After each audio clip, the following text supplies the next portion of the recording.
Olá, estamos juntos para dar início aos nossos módulos de reações orgânicas. Nesse módulo 1, Introdução às reações orgânicas. Esse módulo é fundamental porque é um alicerce onde, a partir dele, nós poderemos construir um lindo edifício que são os outros módulos de reações orgânicas que virão mais na frente. Neste módulo, nós vamos aprender as rupturas homolíticas, heterolíticas, vamos estudar os efeitos indutivo, mesomérico, carga formal, ressonância, os critérios de classificação das reações, reação de adição, reação de eliminação, substituição, oxidação, redução, polimerização, rearranjo, são critérios de classificação das reações orgânicas. E depois desse módulo, nós estaremos agora bem preparados para estudar os diversos tipos de reações com todos os seus mecanismos. Ou seja, vamos estudar as reações orgânicas passo a passo, as reações com hidrocarbonetos, alcanos, alcenos, alcinos, alcadienos, cicloalcanos, cicloalcenos, aromáticos, e depois as diversas funções, as funções oxigenadas, como álcoois, aldeídos, cetonas, os ácidos carboxílicos e seus derivados. Vamos estudar as reações de substituição nucleofílicas de primeira ordem, de segunda ordem, as reações de oxidação e redução em compostos orgânicos, as reações de eliminação. Ou seja, nós temos aí um belíssimo caminho para trilharmos juntos e esse módulo é o primeiro passo. Então vamos dar início a esse nosso estudo de introdução às reações orgânicas. O primeiro conteúdo que nós vamos estudar é fundamental para a gente entender as reações orgânicas, é o tipo de ruptura, o tipo de quebra de ligações que pode ocorrer para que as reações possam acontecer. Então, o tipo de ruptura que vai acontecer numa ligação química é decisivo para a formação dos produtos finais, ou seja, de acordo com o tipo de rupturas que vão ocorrer nas ligações, nós teremos diversos tipos de possibilidades de reações. Nós teremos reações radicalares, teremos reações iônicas, reações de substituição, reações de eliminação, etc. Então, o que é que pode influenciar no tipo de ruptura que uma ligação covalente pode ter? Nós vamos já ver que as rupturas podem ser de forma homolítica ou de forma heterolítica. Como é que o químico pode controlar o tipo de ruptura que ele quer que ocorra naquele reagente? Então, primeiro, a natureza dos reagentes vai influenciar no tipo de ruptura. Alguns reagentes são mais propícios a sofrer homólise, outros são mais propícios a sofrer heterólise. Então, a natureza dos reagentes que estiverem em contato influencia no tipo de ruptura que a ligação vai ter. Também o meio reacional, ou seja, o meio em que a reação vai ocorrer, o tipo de solvente que está sendo utilizado. Alguns solventes vão também propiciar uma quebra homolítica ou heterolítica. E também as condições físicas, como qual temperatura, qual pressão está sendo utilizada, na presença de luz ou na ausência de luz, etc. Então, de acordo com o tipo de reagente, com o meio reacional e com as condições físicas, o químico, de certa forma, tem como escolher as condições apropriadas para que aquele tipo de ruptura desejada possa ocorrer e assim a reação que ele quer possa acontecer. Então vamos estudar o primeiro tipo de cisão, quebra, que é a cisão heterolítica ou heterólise. As reações que ocorrem com rupturas heterolíticas ou com heterólises são chamadas de reações iônicas. Eu coloquei aqui um composto genérico, AB, uma ligação covalente entre os átomos A e B. Essa ligação covalente é polar. Aqui na minha convenção eu estou colocando que o átomo B ele está parcialmente negativo, ou seja, ele é mais eletronegativo do que o átomo A. E o átomo A está parcialmente positivo. Então aqui é a representação de cargas parciais, parcialmente negativo, parcialmente positivo. Vai acontecer uma heterólise, ou seja, o par de elétrons da ligação covalente vai ficar com o átomo mais eletronegativo. Na química orgânica, uma seta representa o movimento de um par de elétrons, uma semisseta representa o movimento de um único elétron. Então esse par de elétrons aqui, da ligação vai ficar com o átomo B. Então, quando ocorre uma heterólise, nós teremos a formação de íons. Por isso que as reações que ocorrem através de uma heterólise são chamadas de reações iônicas. Aquele átomo que ficou sem o par de elétrons origina agora um cátion. E o átomo que ficou com o par de elétrons da ligação, que não está sendo mostrado aqui, é um ânion. Então, a partir de uma heterólise, eu tenho a formação de íons. Um cátion positivo e um ânion negativo. O que é um reagente eletrófilo? Esse termo eletrófilo, né, vem de filo, que significa amigo, e elétron, carga negativa. Então, um eletrófilo, ele é amigo de uma carga negativa, ele tem afinidade por uma carga negativa. Então, esse tipo de reagente, um reagente eletrófilo, ele reage com a parte negativa de uma molécula, pois são deficientes de elétrons. Os eletrófilos, eles são deficientes de elétrons, por isso que eles são amigos, eles têm uma afinidade por uma carga negativa. Então, eles vão reagir com a parte mais negativa da molécula ou com a parte rica em elétrons da molécula. Eles funcionam como ácidos de Lewis. O que é um ácido de Lewis?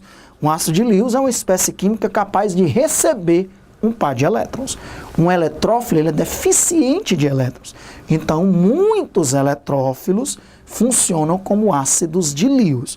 Nós vamos dizer que nem todo eletrófilo funciona como ácido de Lewis, mas a maior parte dos eletrófilos, eles funcionam como ácidos de Lewis. Geralmente, os eletrófilos ou são íons positivos, e aí sendo íons positivos, com certeza, eles vão funcionar como ácidos de Lewis, eles vão poder receber um par de elétrons, ou então podem ser moléculas neutras, mas que têm uma deficiência de elétrons. Eu coloquei aqui, ó, diversos exemplos de eletrófilos. Esses primeiros são cátions, ó.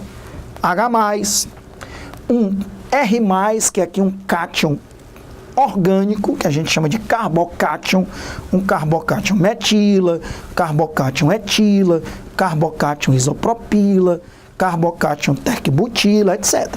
Aqui os halogênios com carga positiva, cloro+, bromo+, iodo+, aqui o NO2+, e o CO+. Então, esses primeiros aqui, ó, são cátions, são íons positivos, eles são deficientes de elétrons e, logicamente, são reagentes eletrófilos, eles têm afinidade por elétrons porque eles são positivos. Com certeza também são ácidos de Lewis, capazes de receber um par de elétrons. Agora aqui nós temos alguns exemplos de moléculas neutras, mas elas são moléculas neutras que são exceções ao octeto. Você vai ver que o átomo central não tem 8 elétrons, então eles são deficientes de elétrons e podem funcionar também como ácidos de Lewis, recebendo um par de elétrons. O BeScL2, o berílio aqui, ó, está com 4 elétrons na camada de valência. ZnCl2, o zinco também está com 4 elétrons na camada de valência. BF3, o boro, está com 6 elétrons na camada de valência. FeCl3, o ferro está com 6 elétrons na camada de valência. AlCl3, o alumínio está com 6 elétrons na camada de valência. Então são moléculas neutras, mas o átomo central ainda pode receber um par de elétrons, porque eles estão com o octeto incompleto, ok? Também são ácidos de Lewis, eles podem receber um par de elétrons. Então nós temos aqui, ó, cátions, um cátion H+, um carbocátion, que é o carbocátion etila, e aqui uma molécula neutra, semelhante ao BF3, que é o BH3. Estes são eletrófilos, porque podem aceitar um par de elétrons. Além de ser eletrófilos, eles são também ácidos de Lewis.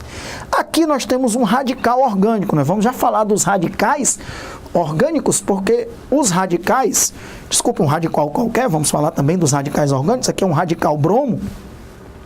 Os radicais, nós vamos falar um pouco mais na frente, porque eles não são formados em uma heterólise, eles são formados numa homólise. Vamos já falar deles. Então aqui nós temos o radical bromo. O radical bromo ele tem 2, 4, 6, 7 elétrons. Ele também é um eletrófilo. Ele tem deficiência de elétrons. Ele precisa não de um par, mas de um único elétron para completar o seu octeto. Por isso que nós temos aqui um eletrófilo que não é um ácido de Lewis. Porque um ácido de Lewis é uma espécie química que quer receber um par de elétrons através de uma ligação coordenada, também chamada de ligação dativa. Então, um radical, seja ele orgânico ou inorgânico, como aqui o bromo, o radical bromo, nós vamos estudar também os radicais orgânicos, os radicais metila, etila, isopropila, isobutila, etc. Ok? E então, um radical, seja ele inorgânico ou orgânico, ele é um eletrófilo, mas não é um ácido de Lewis. Você sabe por quê? Porque ele não quer um par de elétrons, ele quer um único elétron. Diferentemente desses outros eletrófilos aqui, que eles são capazes de receber um par de elétrons, portanto, são também ácidos de Lewis. Não se preocupe, eu já adiantei aqui um radical, mas nós estamos estudando ainda a heterólise. Na heterólise não formam radicais livres, formam um cátion e um ânion. Um radical livre nem é positivo, nem é negativo, ok? Então, tá aí os cátions, que são formados numa heterólise. Temos também o reagente nucleófilo. Filo, amigo, núcleo, carga positiva. É lá no núcleo que estão os prótons e os nêutrons. Então, o núcleo ele é positivo. Então, um nucleófilo é uma espécie que tem afinidade por carga positiva. Esse tipo de reagente, ele reage com a parte positiva de uma molécula, ele ataca a parte positiva de uma molécula, eles são doadores de elétrons. Eles, já que eles gostam de uma parte positiva da molécula, eles são ricos em elétrons, eles são capazes de doar um par de elétrons através de uma ligação coordenada, por isso que eles funcionam como bases de Lewis. O que é uma base de Lewis? É uma espécie química capaz de doar um par de elétrons através de uma ligação coordenada. Enquanto um ácido de Lewis é capaz de receber um par de elétrons, uma base de Lewis é capaz de doar um par de elétrons. Então, os nucleófilos geralmente são íons negativos, ou então moléculas neutras, só que moléculas neutras que apresentam pares de elétrons livres, ou seja, pares de elétrons não ligantes. Vamos ver aqui alguns exemplos de íons negativos, portanto, ânions, OH-, CN-, cloreto, brometo, iodeto. Alguns ânions orgânicos, R-, alguns ânions orgânicos oxigenados, RO-, com enxofre, RS-, compostos aromáticos oxigenados, ARO-, são todos ânions, inorgânicos ou orgânicos. E agora moléculas neutras, só que são moléculas que têm pares de elétrons livres, como por exemplo, a água. A água tem 2 pares de elétrons livres no oxigênio. A amônia tem um par de elétrons livre no nitrogênio. Ou então moléculas orgânicas, moléculas que têm o grupo NH2, que tem um par de elétrons no nitrogênio, moléculas orgânicas como um álcool, que tem o grupo OH, o oxigênio tem 2 pares de elétrons, um fenol, o oxigênio que está ligado no anel aromático, o oxigênio também tem 2 pares de elétrons. Então, nós temos muitas moléculas orgânicas que são reagentes nucleófilos, desde que elas tenham um ou mais pares de elétrons livres.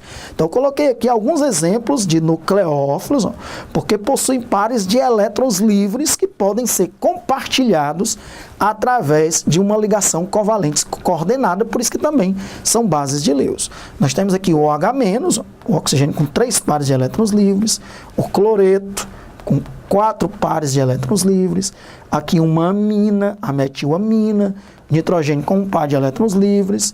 Aqui são ânions e aqui moléculas neutras, mas que têm um par de elétrons livres, como também a água, ok? Então, quando ocorre uma heterólise, forma um cátion, que é um eletrófilo, e um ânion, que é um nucleófilo. Nós vimos que os eletrófilos, eles podem ser positivos, mas podem ser também moléculas neutras deficientes de elétrons.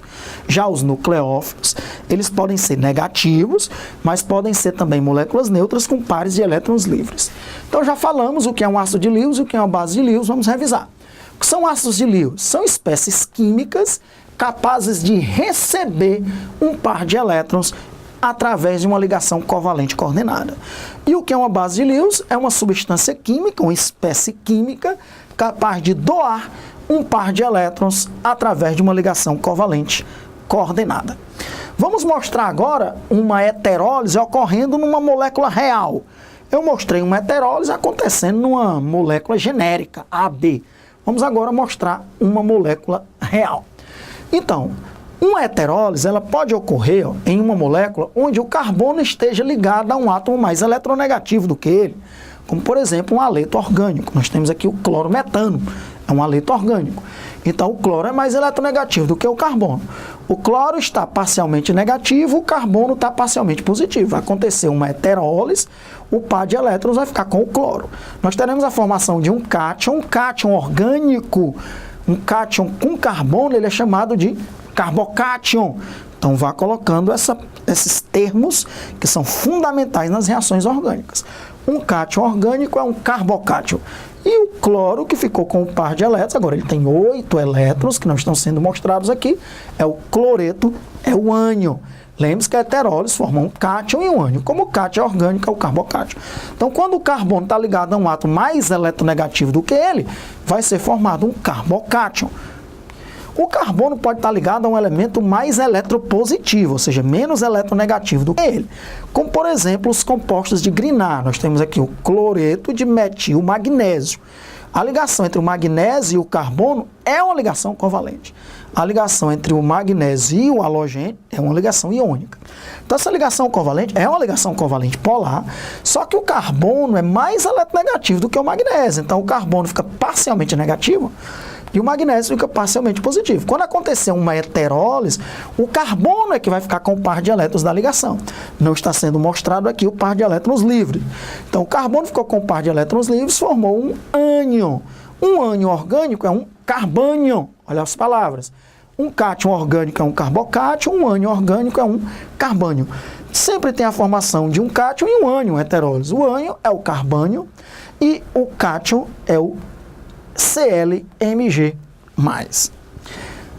O magnésio, como era menos eletronegativo do que o carbono, ficou sem o par de elétrons, por isso que o magnésio ali está positivo. Então, o carbocátion é um reagente eletrófilo, com certeza, o carbocátion é um eletrófilo, ele tem afinidade por elétrons, ele quer receber um par de elétrons. Ele é também um ácido de Lewis. E o carbânio é um nucleófilo. O carbânio, como ele tem um par de elétrons livre aqui, ele tem afinidade por uma carga positiva, por isso que ele é um nucleófilo. E ele também é uma base de Lewis, ele é capaz de doar um par de elétrons. Lembrando que eu posso ter heterólise não apenas em ligações covalentes polares. Essa ligação é covalente polar, porque o cloro é mais eletronegativo do que o carbono. Essa ligação é covalente polar, porque o carbono é mais eletronegativo do que o magnésio. Lembre-se que eu posso usar solventes e condições que propiciem uma heterólise, mesmo quando eu tenho uma ligação covalente apolar. Nós vamos ver isso. Nós vamos ver que nós vamos utilizar alguns solventes e alguns reagentes que vão propiciar heterólise, mesmo numa ligação covalente apolar, como essa aqui, a ligação cloro-cloro. Não tem diferença de eletronegatividade, mas eu consigo formar uma heterólise dependendo das condições que eu colocar no meio reacional. E aí, quando ocorre uma heterólise, sempre vai formar um cátion e um ânion. O par de elétrons fica com um dos átomos de cloro. Esse cloro aqui ele tem 6 elétrons, é positivo, e aquele cloro lá tem 8 elétrons, é negativo. O cloro que ficou sem o elétron, sem o par de elétrons da ligação, é o cátion, chamado cátion clorônio, e o átomo de cloro que ficou com o par de elétrons da ligação é um ânion, é o ânion cloreto. Então tá aí as heterólises. Vamos falar também da homólise. Ora, na cisão homolítica ou homólise, a ligação covalente vai ser quebrada de maneira igual, de forma homolítica, de forma que cada átomo vai ficar com o elétron da ligação. Cada átomo vai ficar com um elétron daquela ligação covalente. Esse tipo de ruptura homolítica vai formar não um cátion, não um ânion, mas uma espécie sem carga, com um número ímpar de elétrons, que a gente chama de radicais livres, que podem ser orgânicos ou inorgânicos. A cisão homolítica vai ocorrer predominantemente em ligações apolares. Ora, as reações que ocorrem com a participação de radicais livres são chamadas de reações radicalares ou reações de radicais livres. Então, estamos colocando aqui uma molécula genérica, AB, e eu vou quebrar essa ligação de forma homolítica. Vai ocorrer uma homólise. Não vai formar nenhum cátion, nenhum ânion. Vai formar duas espécies neutras, dois radicais livres com um número ímpar de elétrons. Vamos colocar aqui uma molécula real. Eu tenho aqui o metano e eu vou fazer uma homólise. Veja, isso não é uma seta, isso é uma semisseta, indicando que um elétron vai ficar com hidrogênio e um elétron vai ficar com o carbono. Quando ocorrer uma homólise, vai formar dois radicais. O radical livre hidrogênio e o radical livre metila ou metil.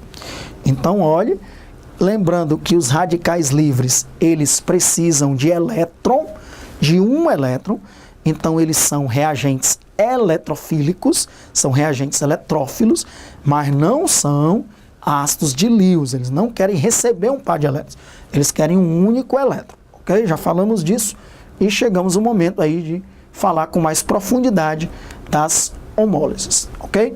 Então, os radicais livres possuem uma valência livre, um elétron livre, e não possuem carga elétrica. A carga elétrica deles é zero. Os radicais livres são eletrófilos, porque eles querem um elétron, eles têm afinidade por elétron, são deficientes de elétron. Os radicais livres não podem ser chamados de ácidos de Lewis, porque eles querem receber um elétron e não um par de elétrons. A cisão heterolítica é mais fácil de ocorrer que a homolítica.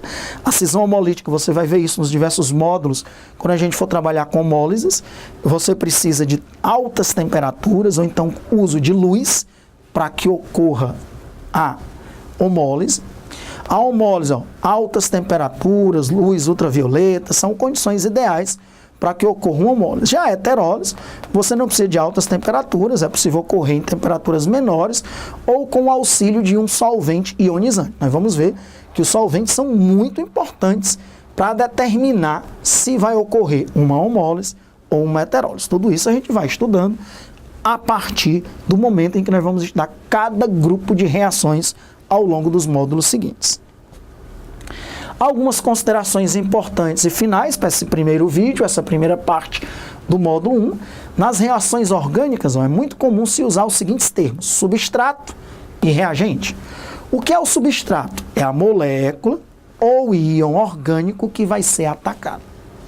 O que é o reagente? É a molécula, é o radical ou o íon orgânico ou inorgânico que vai reagir com o substrato. Ao longo também das reações, nós vamos conseguir identificar quem é o reagente e quem é o substrato nas reações. E aí nós vamos estudar os diversos tipos de reações. Tem reações radicalares ou reações por radicais livres. Nessas reações por radicais livres, o radical livre é o reagente e a molécula orgânica é o substrato. Você vai ver que sempre que um radical ataca uma molécula, como ele só quer um elétron da molécula, ele, ao roubar esse elétron, ele se estabiliza. Mas como a molécula perder um elétron, a molécula atacada se converte em um novo radical, orgânico ou inorgânico. As reações iônicas, que são aquelas reações que ocorrem através de heterólise, reagentes eletrófilos e nucleófilos. Existem dois tipos de reagentes, o eletrófilo, aí nós vamos ter uma reação eletrofílica, e o nucleófilo, nós vamos ter uma reação nucleofílica. Não se preocupe, que quando você for estudar os diversos grupos de reações, você vai ver que os grupos têm reações características. Por exemplo, as reações de adição em alcenos são reações de adição eletrofílicas. Quem reage com o alceno é um eletrófilo, alguém que gosta de elétrons, porque o alceno tem a dupla ligação, que é uma região de alta densidade eletrônica, uma região rica em elétrons. Já as reações em aromáticos não é uma adição, mas é uma substituição, e é uma substituição eletrofílica. Porque quem vai reagir com o benzeno, por exemplo, é alguém que gosta de elétrons, porque o anel benzênico, ele é uma região de alta densidade eletrônica. Então, são reações de substituição eletrofílica. Você está vendo os grupos? As reações de adição em alcenos, como regra, a maioria, são reações de adição eletrofílicas. As reações de substituição no benzeno são reações de substituição eletrofílicas. Nós vamos estudar também as reações de substituição nucleofílicas, onde um nucleófilo agora é que vai reagir. São as reações com haletos orgânicos. Por exemplo, o cloro ligado ao carbono, o carbono fica parcialmente positivo, porque o cloro é mais eletronegativo do que o carbono. Então é um nucleófilo que vai atacar esse carbono que está ligado ao cloro. Então as reações de substituição em haletos orgânicos são reações de substituição nucleofílicas. Um nucleófilo ataca o carbono para substituir aquele cloro que estava ligado nesse carbono, que é um carbono parcialmente positivo. Por isso que é um nucleófilo que faz a reação, que faz o ataque. Tá vendo? Então, ao longo das reações, você vai colocar aqueles grandes grupos, os grandes grupos reacionais, que vão facilitar identificar logo de cara se aquela reação é uma substituição, se é uma adição, se é eletrofílica, se é nucleofílica. Tá bom? Muito bem. Então, tá aí a nossa primeira parte desse modo de introdução às reações orgânicas, que é a parte de ruptura de ligações. Nós vamos já voltar com a segunda parte, onde nós vamos falar do NOx, cálculo do NOx em compostos orgânicos, e também o cálculo da carga formal. Voltamos já.